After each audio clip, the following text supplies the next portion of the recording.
Resize a metal zipper.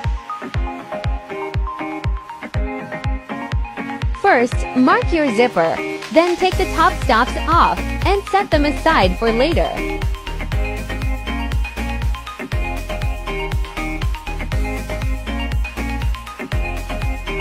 Find a tooth that matches with the line and start pulling the teeth above it.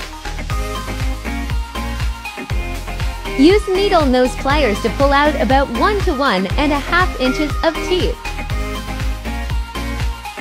Use leather or gardening gloves if it hurts your hands.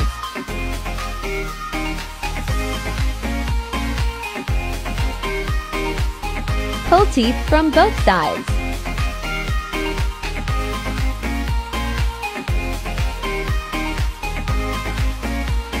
Add the top stops back onto the zipper.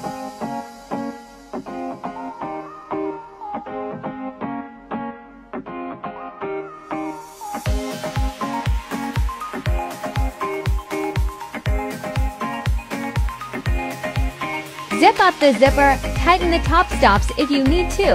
Cut off the excess, and you're finished.